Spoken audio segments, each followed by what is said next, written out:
Ya, jadi sambil menunggu teman-teman yang lain ya, kita coba masuk ke topik hari ini aja dulu ya. Hari ini saya mau eh, membagikan satu, sebenarnya ini topik yang sudah lama juga ya, tetapi masih bisa diangkat oleh teman-teman sebagai eh, sebagai bahan untuk penelitian skripsi. Nah, sebentar saya share dulu.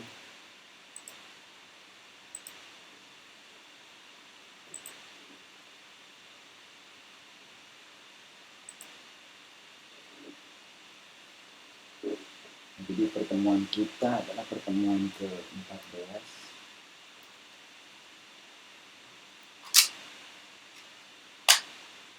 Pertemuan ke-14. Ini saya mengambil topik yang mengenai network optimization. Jadi optimasi jaringan ini merupakan salah satu topik juga yang suka dilupakan, suka terlewatkan oleh rekan-rekan mahasiswa ketika menulis skripsi. Ya, kalau di sini kan semua rata-rata teknik informatika ya.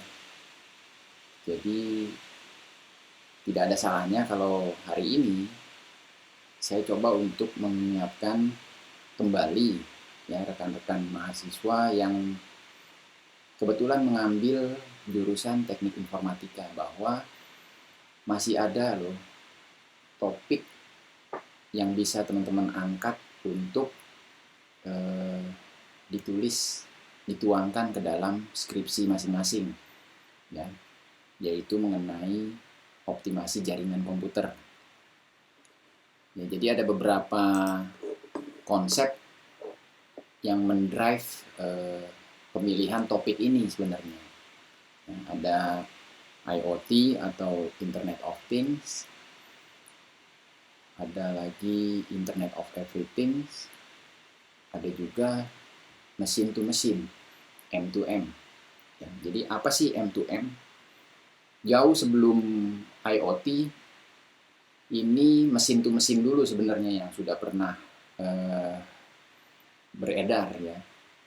Bagaimana kita melakukan koneksi dari alat yang satu ke alat yang lain. Ya.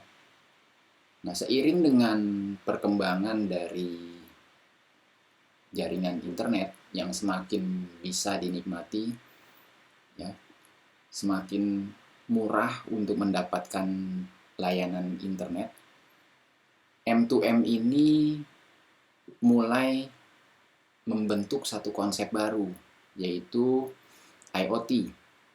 Ya, jadi IoT ini sebenarnya merupakan gambaran yang lebih besar lagi dari M2M.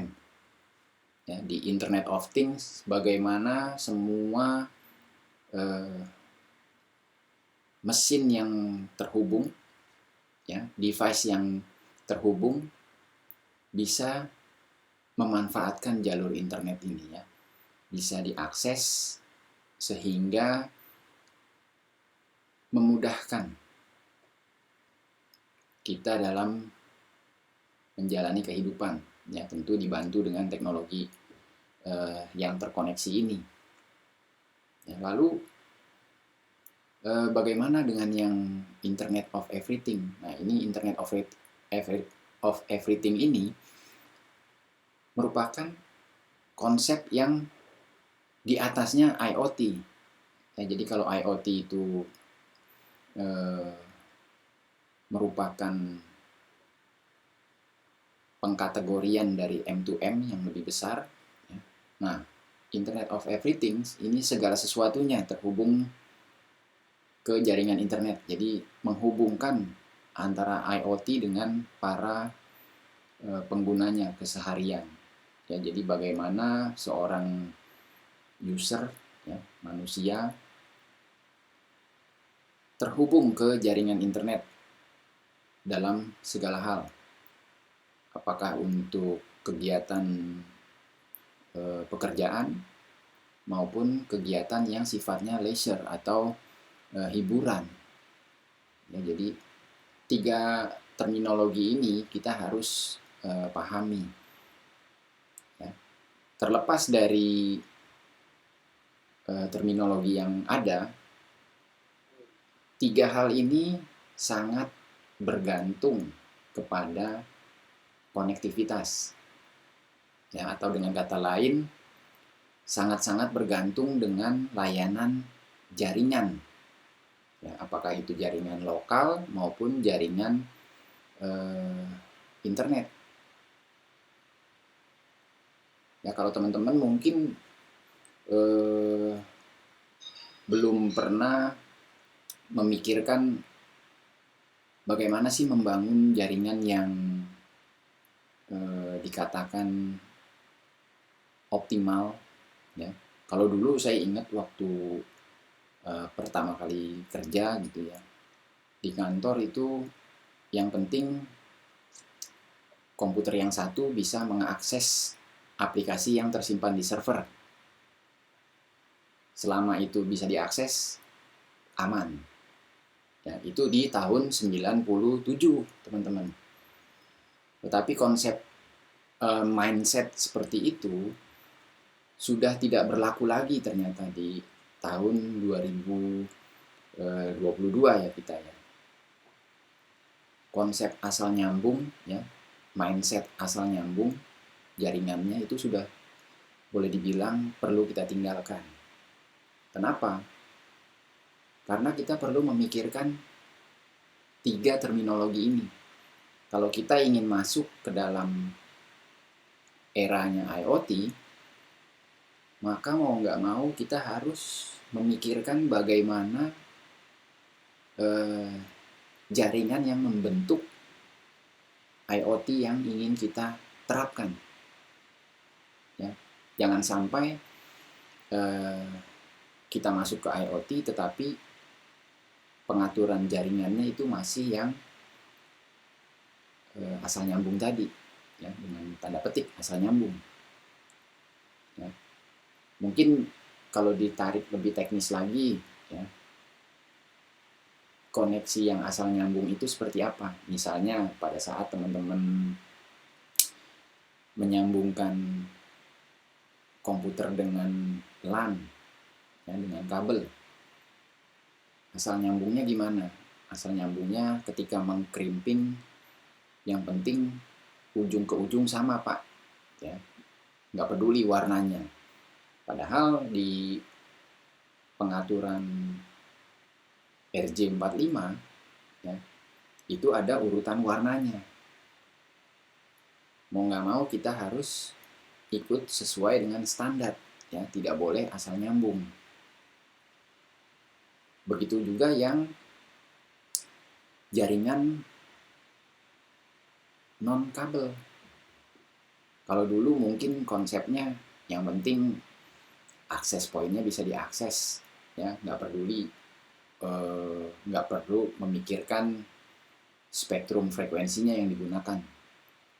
Ya, kembali lagi kalau kita ingin masuk ke area ke era Internet of Things, mau nggak mau kita harus pikirkan itu semua. Ya, bagaimana semua device yang terhubung ke jaringan kita bisa dilayani dengan optimal. Ya, kalau kabel kita masih bisa lihat secara visual, oh ini urutannya salah ternyata, warnanya salah. Oh ini ada yang nggak nyambung. Nah kalau masuk ke jaringan nirkabel, ya, itu kan sudah susah ya. Masalahnya itu lain lagi nanti. Karena secara fisik, secara visual dia nggak kelihatan. Ya, kita nggak tahu kenapa jaringan kita kok jadi lambat. Padahal kita sudah tambah akses point. Dari 1 kita sudah tambah jadi 3. Kok tetap aja ya masih lambat ya. Jadi ada banyak hal yang perlu kita pelajari ternyata. Ya, misalnya ketika kita memasang akses point asal nyambung, ya udah yang penting frekuensinya eh, kita pakai aja yang default. Padahal frekuensi default tersebut ternyata memiliki noise ya, dengan jaringan wireless lain. Nah itu kan kalau di model jaringan nirkabel, ketika terjadi benturan frekuensi, itu yang kalah nanti adalah datanya yang bertebaran itu bakal kalah secara fisik mungkin dirasakan oleh end user. Kenapa jaringannya lambat ya? Atau separah-parahnya, kenapa jaringannya kok putus nyambung ya? Itu kalau yang nirkabel. Jadi kita harus rancang bagaimana kita punya jaringan komputer bisa optimal memberikan layanannya. Ya itu backgroundnya. Ya kalau di summary-kan ya, antara mesin to mesin, IoT dan Internet of Everything ini bisa disajikan di tabel ini. Jadi kalau M to M, mesin to mesin itu hanya hubungan antar alat atau antar device. Dan ini biasanya ada di ranah tech company ya, company atau perusahaan telekomunikasi. Ya, kalau sudah masuk ke IoT, nah ini sudah melibatkan satu hal lagi. Selain telekomunikasi tadi, di IoT ini melibatkan sensor, ya, sehingga bisa berkomunikasi sesuai dengan keadaan sekitar. Ya, jadi dia lebih smart sifatnya. Kalau kita lihat misalnya sensor apa ya, untuk mendetek apakah tingkat muka air, ya, ketinggian muka air sungai sudah batas yang berbahaya atau belum. Kalau sudah berbahaya, sensor ini akan men-trigger alarm untuk mengirimkan sinyal sehingga bisa ada peringatan dini buat masyarakat. Nah, itu salah satu contoh misalnya penerapan IoT. Atau kalau kemarin saya lihat di tutorial di YouTube gitu ya, sampai misalnya nih, saya sedang membawakan kuliah begini ya, teman saya di luar tidak tahu bahwa kelas saya sudah mulai ya. Nah dengan IoT ini memungkinkan saya memasang satu device, yaitu lampu pintar ya, di mana lampu pintar ini akan terhubung ke jaringan internet, dan misalnya perusahaan pembuat lampu pintar ini menyediakan API yang bisa kita gunakan. Nah, jadi kita tulis sedikit script untuk memantau apakah misalnya kelas Gmeet saya sudah statusnya sudah dimulai atau belum. Ya. Nah, ketika status Google Meet saya sudah dimulai, itu kan artinya kelas sudah mulai. Ya, kegiatan perkuliahan sudah mulai berjalan. Dari sana dia akan mengirimkan parameter ke API, ya, ke API dari lampu smart tadi. Baru API tersebut akan mengirimkan perintah sebenarnya ke lampu lampu smartnya. Misalnya untuk menyalakan lampu bahwa ruangan sudah tidak bisa diganggu dengan menyala warna merah misalnya. Jadi sebagai user, saya tidak perlu lagi memberikan perintah ke lampunya secara manual, tetapi melalui script sudah bisa di-detect secara otomatis. Ya, kalau misalnya Google Meet-nya sudah berakhir, API-nya akan dipanggil lagi untuk menyalakan lampu yang berwarna hijau. Nah, jadi contoh penerapan IoT ya, simple sih gitu ya. Jadi banyak sebenarnya alat-alat yang bisa kita gunakan di IoT. Nah, kalau yang IoE, ya, Internet of Everything, selain sensor ada orangnya juga di sana. Ya. Jadi orang bisa bertindak sebagai sensor tadi. Ya. Proses juga terhubung juga ke internet. Jadi apapun yang kita lakukan selama terhubung ke jaringan internet itu dikatakan sebagai Internet of Everything. Ya, jadi apapun yang kita lakukan semua bisa saling terkoneksi. Ya, itulah hebatnya yang IoE. Nah, semua bergantung ke jaringan tadi. Ya. Jadi kalau digambarkan Internet of Everything ya segalanya. Kalau internet doang atau hanya internet saja ya,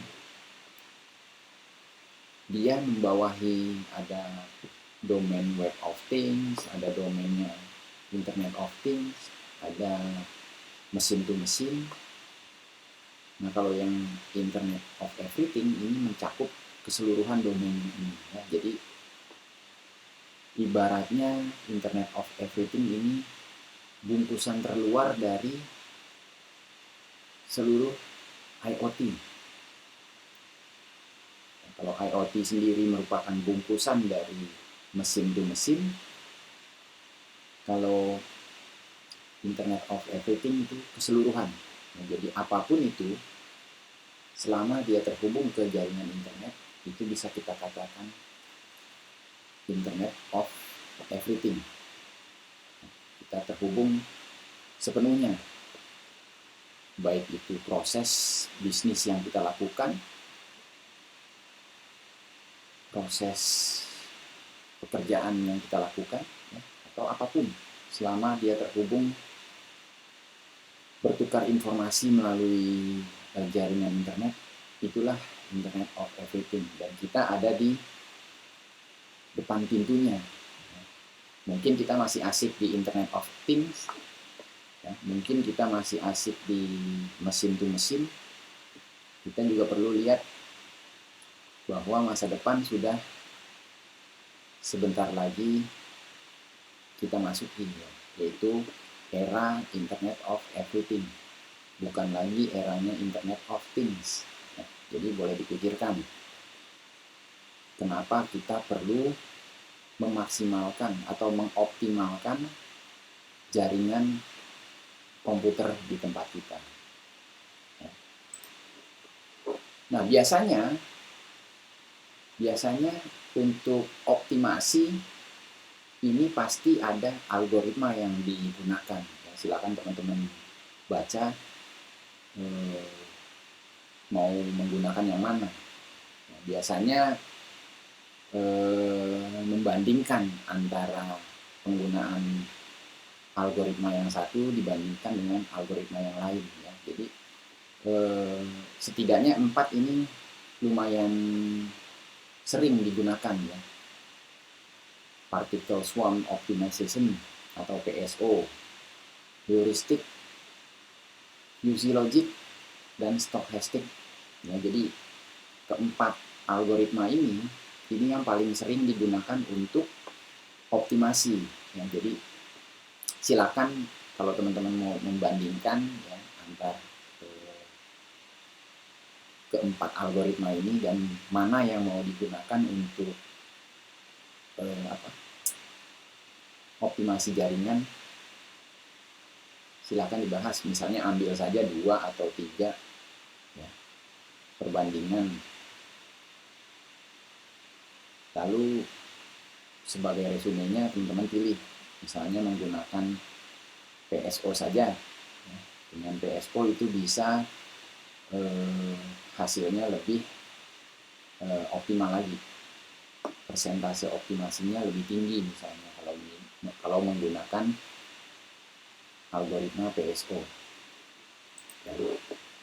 Nah, kalau tadi kan baru masuk ke ranah optimasi. Jadi sebenarnya optimasi itu masuk ke bungkus terluarnya juga ternyata. Nah, teman-teman bisa lebih fokuskan lagi mau yang mana. Apakah mau routingnya yang dioptimasi, ya, jadi di routing itu ada beberapa metode yang bisa digunakan. Ya. Misalnya yang paling sering mungkin teman-teman juga sering mendengar ya, yang OSPF atau Open Shortest Path First. Jadi di jaringan komputer yang sudah sedemikian kompleksnya, kalau hanya ada satu switch di jaringan itu sih masih simple. Ya, kalau nanti teman-teman berkesempatan untuk bekerja di jaringan di sebuah kantor yang memiliki tingkat kerumitannya sudah lebih dari 3 atau 4 switch di dalam jaringan, itu bakal berasa ya. Apalagi misalnya untuk komunikasi antar gedung ya. Nah, itu perlu juga dipikirkan bagaimana kita mau mengatur routingnya antar gedung. Misalnya di gedung A ini memiliki ada lagi switch, di setiap lantai ada switch, sedangkan data centernya ada di gedung B misalnya. Lalu bagaimana mengakses dari gedung C? Ya, itu perlu dipikirkan. Lalu ada area misalnya penghematan energi. Nah, bagaimana kita mengatur jaringan kita sehingga bisa optimal penggunaan energinya. Ya. Lalu ada congestion control. Congestion ini ibaratnya bagaimana kita bisa menangani tabrakan. Ya. Kalau di jaringan kabel mungkin kita sering melihat lampu collision, ya. Congestion yang mirip-mirip seperti itu. Nah, bagaimana kita mengoptimalkan nilai congestionnya jadi kecil gitu misalnya. Jadi sedikit terjadi congestion. Congestion ini semacam antrian di dalam jaringan. Ya. Jadi keluar masuk data itu bertumpuk istilahnya. Lalu di sini ada security. Bagaimana kita mau mengoptimalkan security-nya dari sisi keamanan. Ya, jadi banyak sekali nih, ada 8 area ya yang teman-teman bisa pilih. Jadi nggak harus optimasi jaringan secara umum, ya. Tetapi teman-teman bisa pilih yang mana yang mau dioptimas. Ya. Apakah QoS-nya? Bagaimana mengoptimalkan jaringan dengan QoS yang jadi point of interest-nya. Ya, kalau congestion-nya tinggi mungkin bisa dibantu dengan QoS. Atau yang area reliability-nya. Bagaimana jaringan teman-teman itu bisa lebih diandalkan sehingga berjalan lebih optimal, ya.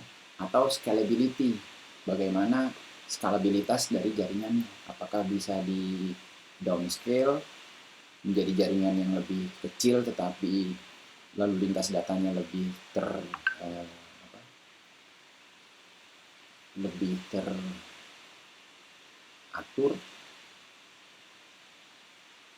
atau jaringan yang besar tapi tidak teratur.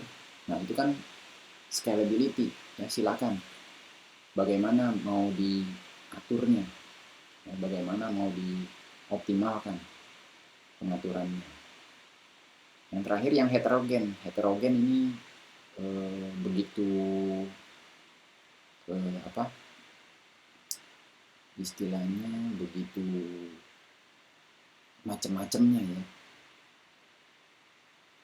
Bagaimana kita bisa mengoptimalkan segala bentuk jaringan yang mungkin ada di kantor, ya, kantor teman-teman. Nah, itu 8 area yang bisa dijadikan fokus. Network optimization-nya yang mana yang mau disasar, ya, targetnya yang mana yang mau dituju. Mungkin kalau routingnya sudah bagus, ya, teman-teman pengen mengoptimalkan sisi security-nya, ya. Sisi security-nya itu misalnya menerapkan VPN, ya, menerapkan VPN dalam jaringan, nah, itu bisa.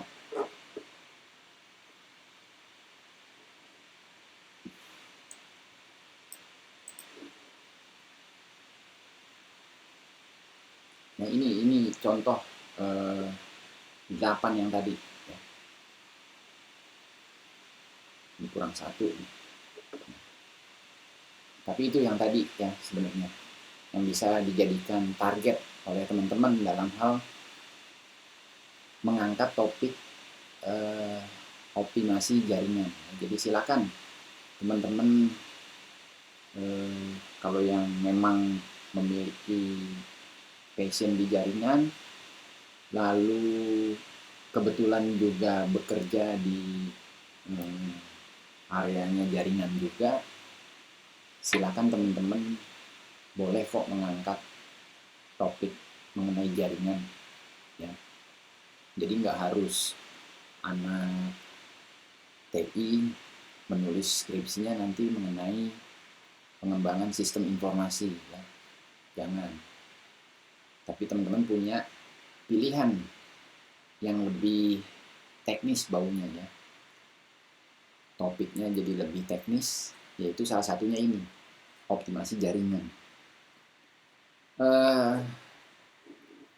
Silakan kalau mau baca-baca lagi, ya. Ini ada dua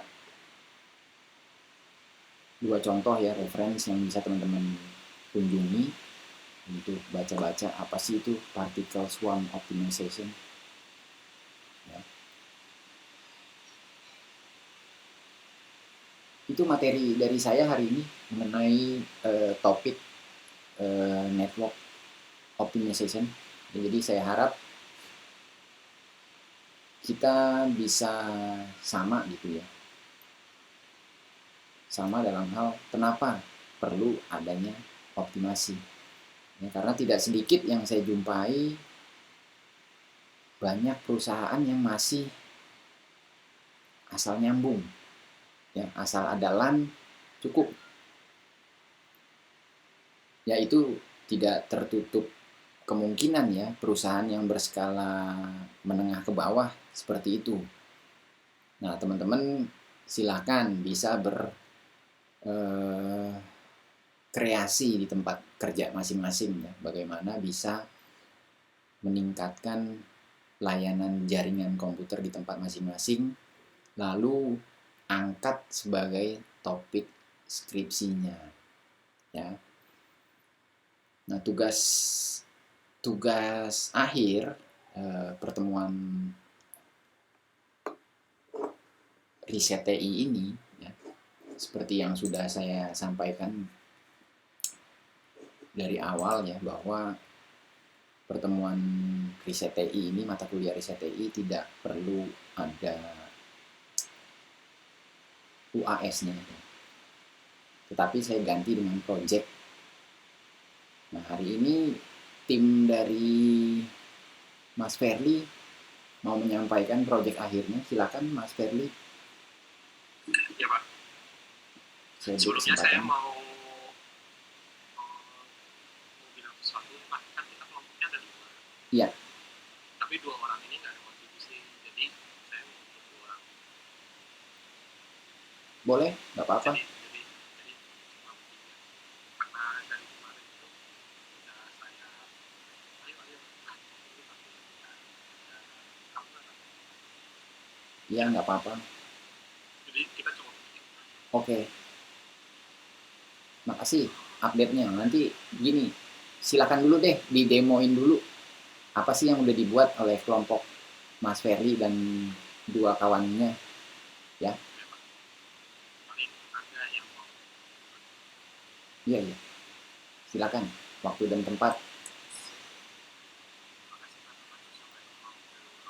Ya, waalaikumsalam. Ya. Sini kami akan mempresentasikan tugas proyek yang sudah kami buat. Kami berjumlah 5 orang. Tadi Bapak Ferry 1 orang yang juga yang pertama saya sendiri, Agus Saputra, saya 215 di 021, lalu ada Ferry Wahyu Hermantio, timnya 215 di 015, terakhir ada Agus juga 215 di 014. Di sini kami akan memaparkan proyek yang kami buat, yaitu aplikasi manajer sistem servis komputer. Aplikasi ini kami buat berdasarkan aplikasi dari Laundrysoft Management System yang sudah kami buat sesuai dengan kebutuhan dari aplikasi kami. Aplikasi manajer sistem servis komputer ini adalah aplikasi penyedia jasa servis komputer maupun laptop. Namun ada juga seperti spare part komputer dan laptop. Sebentar. Ya. Mas Angga. Ya. Nggak ada PPT-nya. PPT-nya belum dibuat, Pak. Paling nanti langsung di demo aja, Pak. Oke, iya. Silakan lanjut. Lalu selanjutnya aplikasi ini juga digunakan untuk pembuatan nota penjualan transaksi. Untuk demonya mungkin Mas Agustin bisa sedikit.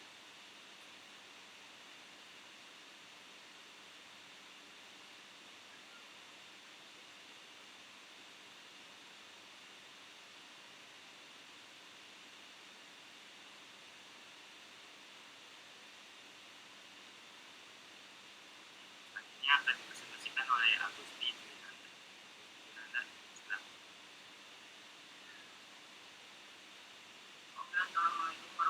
Waalaikumsalam. Ya, silakan Mas.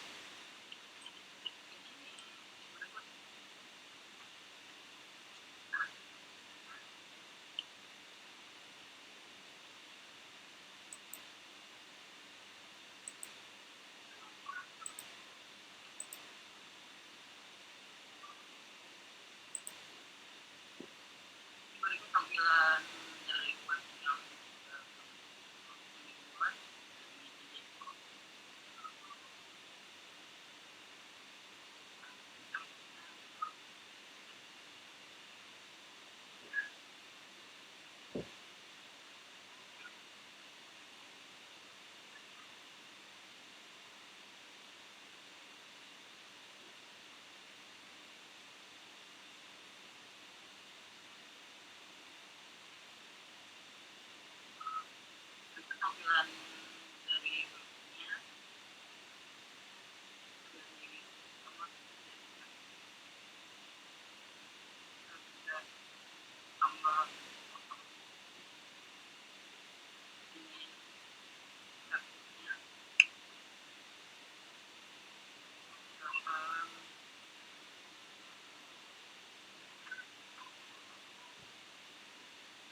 Kalau untuk tutorial untuk installnya, kita bisa download Python-nya dulu di Google.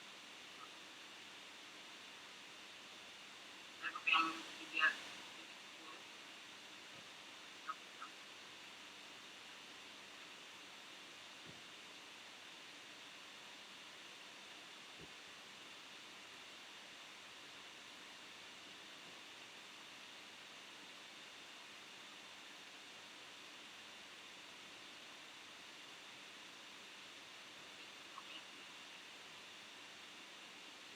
Untuk tahap installnya itu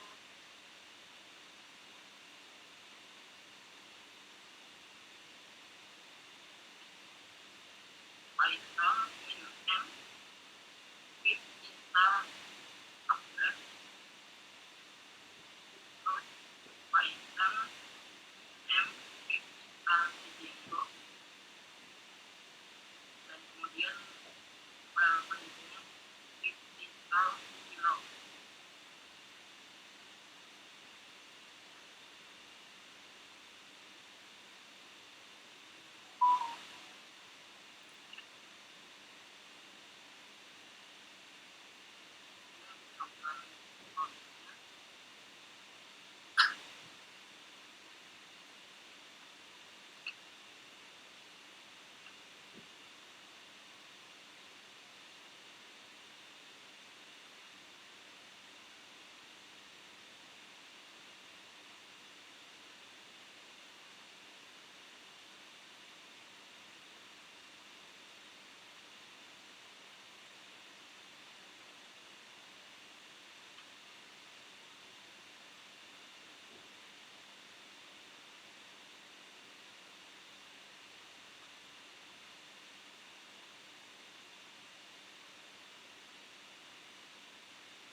Mungkin untuk tahap selanjutnya bisa dilanjut oleh Kak Dwi. Ya, terima. Sampai akan dijelaskan oleh Mas Gani Wakil. Gani, konsentrasi perjuangan. Ya, terima kasih Mas Angga.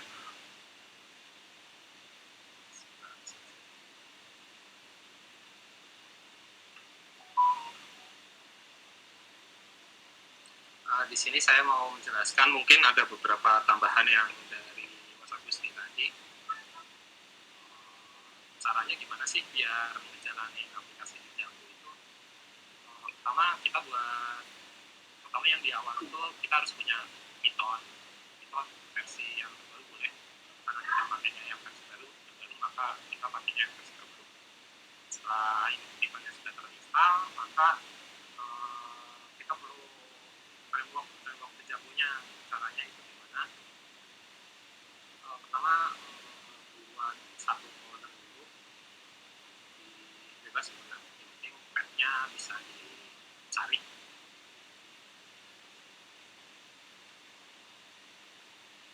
Terus buka CMD-nya di path folder yang sudah dibuat. Kalau saya buat ngeluarin manggil CMD, karena sudah satu folder di sini di terminalnya, maka awal pertama itu kita harus install drivernya, drivernya kalau misalnya. Jadi cara install drivernya itu yang tadi dijelaskan sama Agus itu kan belum dijelaskan, maka saya jelaskan. Pertama itu kita ketikkan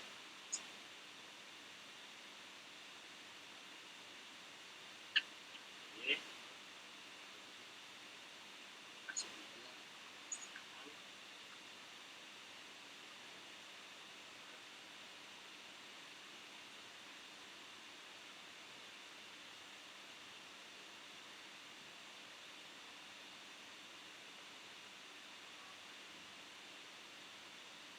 jika sudah selesai, maka ada satu folder yang sudah dibuat dari terminal itu, kita jalankan foldernya.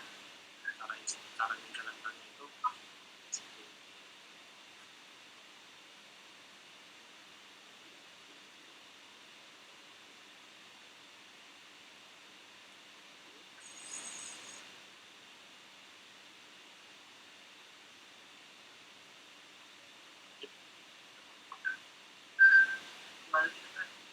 ya boleh.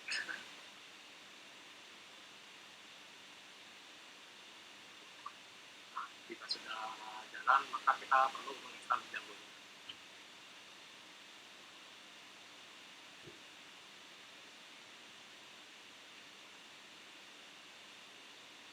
Kemudian pip install, upload pip dulu. Ini pip ini bermaksud untuk mengupload si Python-nya, dan kemudian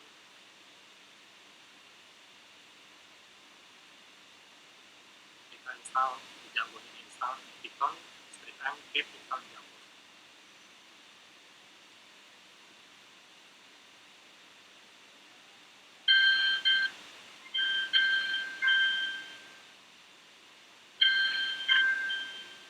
Nah, jika sudah selesai ini, yang tadi kita buat itu kan sistem manager komputer sistem.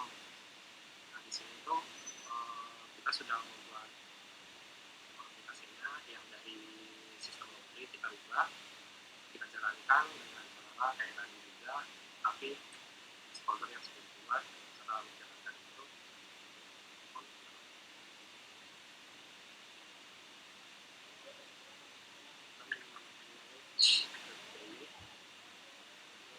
sistem.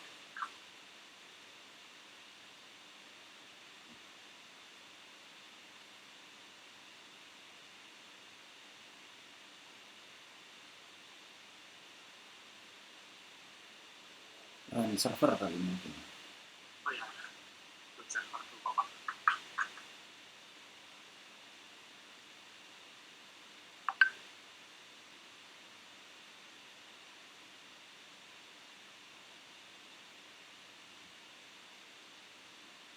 Nanti ada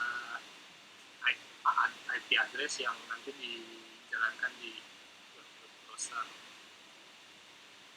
Kita jalankan.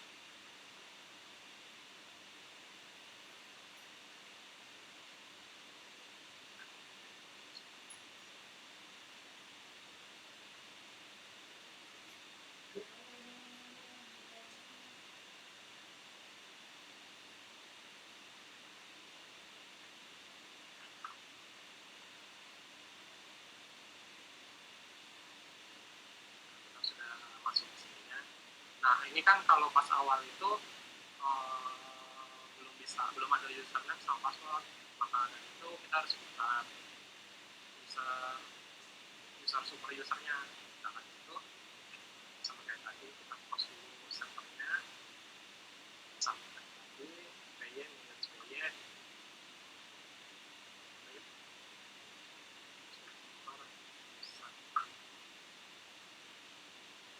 sini disuruh untuk membuat username misalkan tes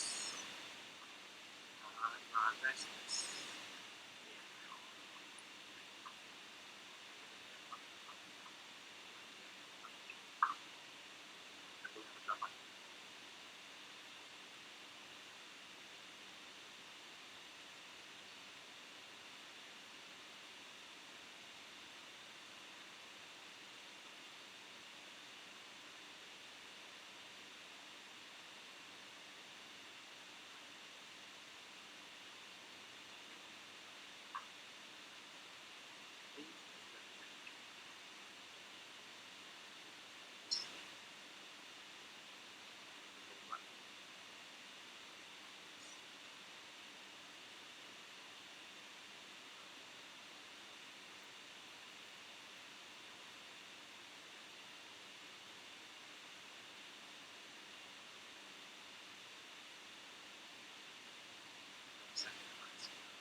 super user sukses.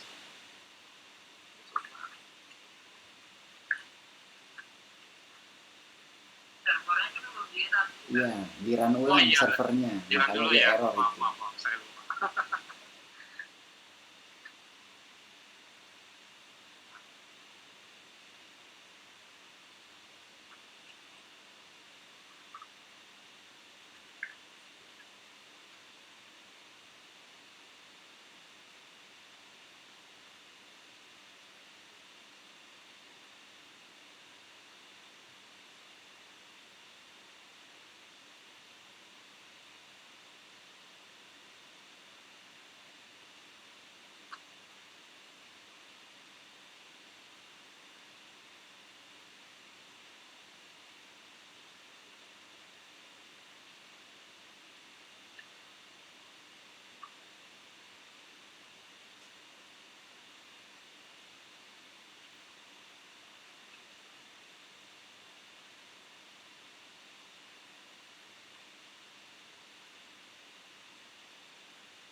Kita sebagai user super user, jadi kita bisa membuat user tapi bertingkat sebagai user biasa, jadi bisa menambahkan user baru.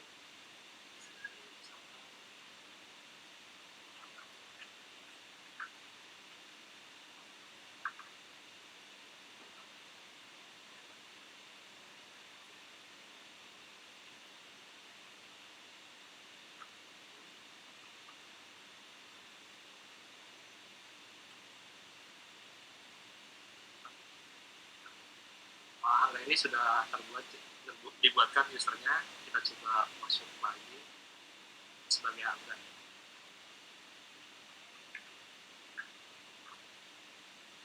Mau datang ke tapi di sini tidak ada buat data user beberapa lokasi. Nah ini gimana sih cara kerjanya itu? Mungkin saya membahasnya sedikit yang saya pahami karena ini juga kita ngubah-ngubahnya agak susah juga ya. Jadi untuk halaman utama ini kita ngambil dari home.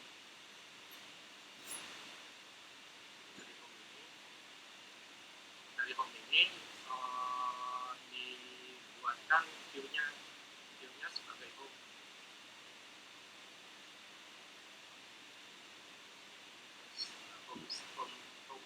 Home ini, variabel home ini itu masuk ke URL untuk dimunculkan di halaman ini. Jadi setiap navigasi ini dia punya tindakannya dia masing-masing di bagian si URL paging. Jadi semua pad atau navigasi itu semua ada di sini. Kenapa bisa seperti itu? Karena emang jenis frameworknya itu emang seperti itu. Jadi untuk nge-developnya itu kalau untuk orang pemula itu emang susah sih. Menurut saya juga ini susah karena emang harus mengerti setiap cara kerjanya itu seperti apa. Tapi dari kita semua itu membuat satu-satu ini home ini munculnya apa, login ini munculnya apa. Nah ada namanya manage page, manage produk itu isinya apa, nanti munculnya apa, nanti itu semua satu website ini itu punya perannya masing-masing. Kayak tambahkan service ini dia munculnya karena apa, munculnya karena itu bukan di file service HTML tapi di manage produk HTML atau jenis HTML. Jadi dia punya perannya masing-masing. Jadi satu file ini nggak perlu di coding semua, tapi punya perannya masing-masing di setiap satu file, tinggal manggil aja. Paling itu aja yang saya jelaskan. Saya juga masih tahap belajar, kita juga masih tahap belajar karena untuk memodif satu ini itu lumayan berhari-hari buat merubahnya. Walaupun cuma merubah, ada yang kita rubah itu ada tata transaksi, nama pelanggan, terus ada juga yang sebelumnya di sini juga nggak ada nama dari sisi tidak ada, di harga juga ada, kita munculkan itu manggilnya bagaimana. Paling itu aja sih Pak yang kita bisa jelaskan. Oke. Terima kasih Mas Ferli. Terus siapa tadi? Angga ya? Ya Pak. Sama siapa? Sama Agus ini. Sama Agus ya. Terima kasih buat effortnya ya. Jadi memang untuk project dengan bobot 40% wajar ya. Harus ada usahanya. Nah, jadi kalau tadi Mas Ferdi bilang di awal ada 5 teman yang join, tetapi effortnya tidak ada, ya boleh di exclude. Silakan, nggak masalah. Jadi untuk penilaian hanya untuk bertiga aja. Mungkin teman 2 rekan yang lain memutuskan untuk mengambil tantangan lain ya dari saya. Kan kemarin saya ada sampaikan bahwa selain membuat aplikasi berbasis Django, silahkan teman-teman buat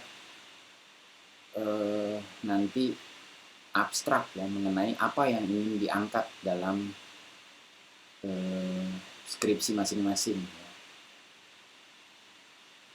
Nah, kalau melihat yang sudah dipresentasikan oleh Mas Ferli dan kawan-kawan, saya yakin ya kalau misalnya ditulis skripsi lalu dipresentasikan kepada Bapak Ibu penguji, pada saat pendadaran sidang nanti, ya paling tidak seharusnya yang seperti ini yang saya pengen tahu, yang pengen saya dapati ya.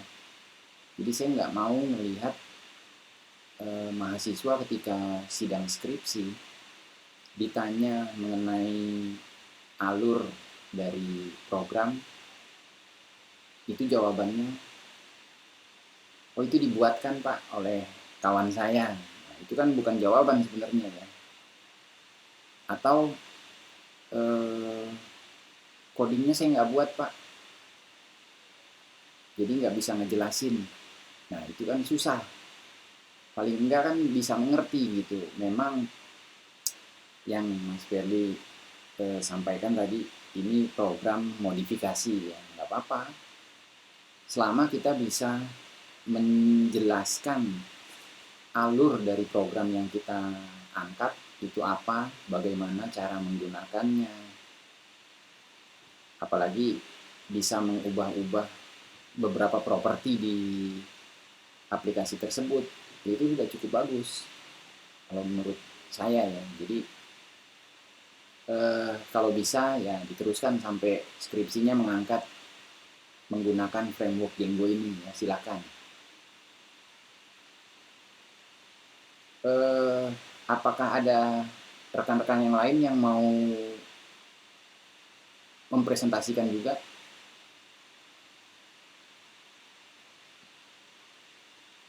Ya kalau abstrak, kalau menurut saya sih abstrak nggak usah dipresentasikan ya. Saya nggak tahu, saya nggak, saya rasa nggak ada ke ininya juga ya. Abstrak apa yang mau dipresentasikan gitu kan? Biar nanti abstrak itu saya baca aja, nanti saya nilai berdasarkan topiknya nanti. Ya, terima kasih untuk presentasinya Mas Ferdi. Jadi begini teman-teman ya, kalau nggak ada yang presentasi lagi, Ya, sama-sama. kalau nggak ada yang presentasi lagi, saya kembali nanti pada saat kita ujian akhir ya, tanggal UTS kita, itu teman-teman tidak mengumpulkan jawaban, tetapi mengumpulkan apa yang sudah dikerjakan. Ya, kalau yang memilih jalur abstrak penelitian, silahkan kumpulkan abstraknya nanti. Saya sediakan tempat untuk menguploadnya. Ya, jadi ini juga merupakan jawaban. Kemarin kan saya ada sampaikan bahwa saya akan buatkan tempat untuk mengupload. Ya. Nah itu tidak hari ini, tapi menunggu di pertemuan UAS kita. Ya, jadi nanti Mas Berli, Mas Agus, lalu Mas siapa tadi satu lagi? Mas Angga. Ya. Silakan upload saja. Misalnya capture screen dari sistem servis komputer tadi ya yang dibuat berdasarkan framework Django. Ya, silakan. Memang masih ada masing-masing aja nggak apa-apa. Paling nggak kan saya udah punya nih gambarannya nih. Oh ya nilainya sekian, nggak apa-apa. Walaupun sama yang diupload nggak masalah. Ya. Lalu apalagi ya yang saya mau sampaikan? Absen seperti biasa ya sudah bisa diisi dan saya tunggu sampai 2359.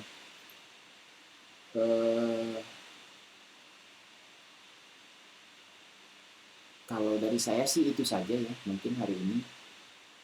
Jadi memang mata kuliah ini mata kuliah yang sifatnya open.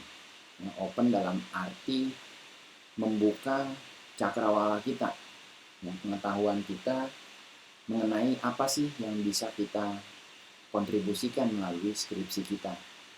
Ya, skripsi itu kan merupakan produk akhir dari kita sebenarnya. Apa sih yang ingin teman-teman dikenal, diingat oleh perusahaan tempat teman-teman bekerja misalnya. Mungkin ditanya kuliah 4 tahun, kuliah 3 tahun, atau yang kuliahnya 2 tahun nerusin dari D3, apa sih yang dihasilkan? Nah, kan teman-teman bisa bangga. Ini loh produknya skripsi saya selama saya kuliah seperti ini. Ya, jadi yang dikenang adalah teman-teman sekalian ya, namanya masing-masing, bukan nama Bapak Ibu dosen pembimbing sebenarnya. Juga bukan nama kampus. Tetapi yang dilihat adalah nama teman-teman. Kalau nanti mau melanjutkan ke jenjang yang lebih tinggi, topik apa yang ditulis waktu skripsi itu juga bisa jadi kebanggaan masing-masing. Jadi silahkan sebagai insan-insan teknik informatika, kalau boleh ya, angkatlah topik yang lebih menjurus ke teknik informatika. Kemarin-kemarin sudah saya sampaikan beberapa topik, ya, ada mengenai machine learning, ya, ada mengenai Internet of Things. Ya. Silahkan dipikirkan. Kalau yang sekarang sudah lagi mengambil skripsi ya sudah, mau diapain gitu kan. Paling enggak saya tunggu abstraknya aja, ya, supaya bisa ada nilainya. Ya. Ada pertanyaan mungkin dari teman-teman?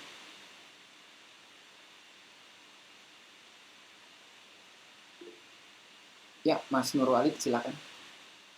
Ya, mengenai ini ya, individu abstraksi ya, Pak ya. Ya.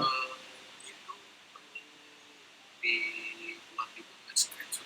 Misalnya kan studi kasus kita kan abstraksi juga misalnya meneliti apa studi kasus ambil dari kantor kita ya, misalnya virtualisasi ISX-nya, VMware-nya, ataupun kalau ada vSphere-nya bisa menjadi bahan lampiran seperti itu, atau cuma cukup abstraksinya aja. Kalau Mas Nur Walid merasa dengan adanya lampiran-lampiran tersebut bisa membuat abstraknya jadi lebih kuat lagi, silakan Mas Nur Walid, lampirkan saja. Ya. Jadi saya malah kebayangnya malah si abstraksi ini dibuat jadi PowerPoint, jadi dibuat poin-poinnya gitu. Tapi nggak tahu sih jadi nyambung apa enggaknya si abstraksi di PowerPoint. Mungkin ya nanti dipikirkan lagi sih. Oke. Siapa masih? Ya, silakan Priska. Pak, kalau abstrak itu bentuknya proposal gitu bukan sih Pak? Abstrak itu biasanya cuma 1 lembar sih, Priska. Jadi abstrak itu terdiri dari maksimal 250 kata, ya, dimana pasti ada judul, ya, lalu abstrak yang 250 kata itu, lalu ada kata kuncinya. Sebenarnya cuma itu. Ya, tapi kalau misalnya Triska berasumsi, oh kalau hanya abstrak mungkin Pak Thomas bacanya kurang jelas, bisa kayak Mas Nur Walid mau diberikan lampiran PPT, silakan. Ya, jadi saya paham apa yang Triska mau tulis di topik penelitiannya. Oh, baik Pak. Terima kasih Pak. Ya. Tentu untuk penilaian biar fair juga ya. Misalnya ada rekan-rekan yang mengirimkan hanya abstraknya saja, silakan, nggak apa-apa. Tapi ada lagi teman yang mengirimkan abstrak berserta penjelasannya kenapa menulis topik ini mau diangkat. Lalu ada yang kayak tadi lampiran-lampiran, tentu kan hasilnya ya, hasil penilaian saya itu pasti lebih maksimal lagi bisa saya berikan nilainya. Nah, jadi silakan teman-teman kumpulkan yang terbaik ya. Saya yakin teman-teman yang mengikuti mata kuliah saya dari awal itu pasti bisa melewati mata kuliah ini dengan mudah ya. Saya nggak tahu nih, kayak hari ini aja kan yang hadir 49 atau 48 deh, kalau dikurangi saya gitu ya. Saya nggak tahu yang 20 lagi apakah memang frekuensinya sama dengan saya, bahwa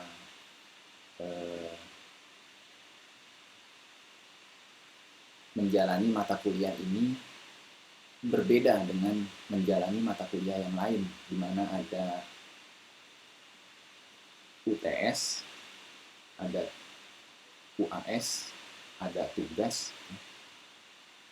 Nah, untuk tugas kan saya sudah pernah berikan ya di 3 bulan pertama. Itu sudah cukup buat saya. Lalu untuk kehadiran otomatis bisa ya diisi masing-masing sampai jam 23.59, itu seperti biasa. UTS juga sudah kita lewati. UAS ya, jadi mungkin bisa disounding juga sama teman-teman yang lain. Memang di kelas saya yang ini nih ada sering gangguan ya, saya nggak bisa ngerekam lah apa. Tolong dibantu ke teman-teman lain bahwa tugas akhir yang ditunggu di mata kuliah ini. Hari ini mudah-mudahan rekaman saya bisa berhasil nih ya. Nanti saya upload ke Google Classroom supaya yang lain bisa melihat. Ya. Yang rekaman kemarin Mas Firly jangan dihapus dulu ya, saya belum download. Ya Pak, ada di forum kok. Iya, saya belum download. Kalau tidak ada lagi pertanyaan, masih ada nggak yang mau bertanya? Pak, halo. Ya. Ini kalau abstrak itu individu ya Pak, atau individu ya, silakan. Tapi ada batasannya nggak sih Pak? Ibaratnya kita tulis abstraknya 1 lembar baru kita buat banyak dokumennya gitu, boleh nggak? Sebenarnya boleh-boleh aja ya. Cuma kalau lampirannya banyak, nggak ada maknanya juga percuma.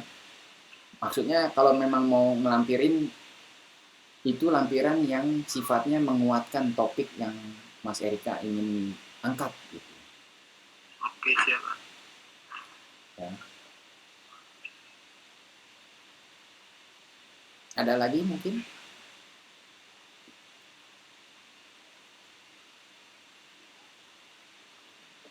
Kalau nggak ada, saya bisa akhiri pertemuan kita hari ini. Ya. Saya ucapkan terima kasih buat rekan-rekan yang sudah hadir hari ini, terutama buat kelompok Mas Ferry ya, yang sudah bisa lega gitu ya. Saya sudah punya nilai untuk Mas Ferry dan kawan-kawan. Ya. Jadi nanti tinggal submit pada saat tanggal ujian kita ya.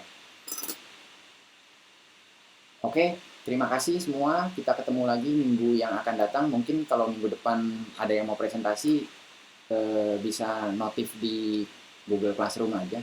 Ya, silakan. Nggak apa-apa. Saya ucapkan terima kasih dan sampai jumpa minggu yang akan datang. Selamat malam semua.